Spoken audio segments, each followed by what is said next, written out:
On a tous connu ça, n'est-ce pas? Ces petites disputes qui partent de rien et qui, on ne sait pas trop comment, finissent par créer un véritable fossé. Mais si en fait le vrai problème ce n'était pas le sujet de la dispute, mais notre façon d'en parler. C'est une image forte, mais tellement vraie. Souvent, sans même s'en rendre compte, nos mots deviennent des murs. La bonne nouvelle, c'est qu'on peut apprendre à les transformer en fenêtres, pour enfin voir et comprendre ce qui se passe chez l'autre.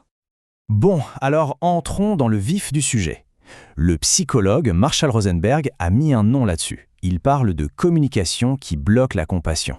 C'est ce langage, souvent plein de jugements et de reproches, qui devient notre réflexe dès qu'un conflit pointe le bout de son nez. C'est un schéma classique. L'un accuse, l'autre se défend, et puis souvent contre-attaque. C'est un cercle vicieux qui n'a pas d'issue, à part l'épuisement et le sentiment de ne pas être entendu. La connexion se perd et la distance s'installe. Heureusement, il existe une alternative vraiment puissante. Ça s'appelle la communication non violente, la CNV. C'est une approche qui a été développée justement par ce fameux Marshall B. Rosenberg. Et l'idée, ce n'est pas du tout une technique de manipulation pour obtenir ce qu'on veut. Non, l'objectif de la CNV, c'est de changer complètement de perspective. On arrête le blâme pour passer à l'empathie, on laisse tomber le jugement pour chercher la compréhension. En gros, on crée un espace où on peut enfin dialoguer en toute sécurité. Comme le disait son créateur, c'est un langage de la vie.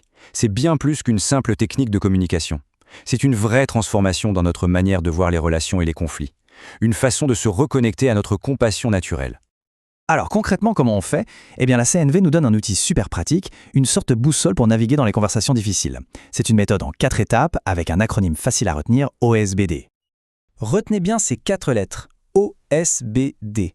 Observation, sentiment, besoin, demande. C'est un guide simple et clair qui va nous aider à structurer nos phrases pour qu'elles soient constructives et non plus destructrices. Allez, on décortique chaque étape. D'abord, l'observation. C'est simple, on s'en tient aux faits, sans aucun jugement. La vaisselle est dans l'évier, c'est un fait. Tu ne fais jamais la vaisselle, ça, c'est un jugement. Ensuite, le sentiment. On exprime notre émotion. Je me sens contrarié. Puis vient le besoin. C'est la valeur qui se cache derrière l'émotion. Ici, un besoin d'ordre, de coopération. Et enfin, la demande, une action concrète, positive et qui reste une vraie question. Le but, c'est vraiment de passer du reproche à la clarté. Voyons maintenant comment cette méthode peut désamorcer des tensions quasi instantanément dans une situation bien réelle. C'est un scénario assez classique qui pourrait très vite mal tourner. Mais cette fois-ci, Camille va essayer d'aborder les choses différemment. Analysons sa phrase. L'observation. Tu es parti courir à 9 heures sans me prévenir. C'est factuel, indiscutable. Le sentiment. Je me sens stressé. Elle parle d'elle, de son ressenti. Le besoin. J'ai besoin de soutien. Et pour finir, la demande. Est-ce qu'on pourrait programmer ça ensemble? C'est clair, c'est précis, et surtout, ça ouvre un dialogue au lieu de démarrer une confrontation. Et là, c'est la clé. Au lieu de se braquer ou de se défendre, Lucas pratique ce qu'on appelle l'écoute active.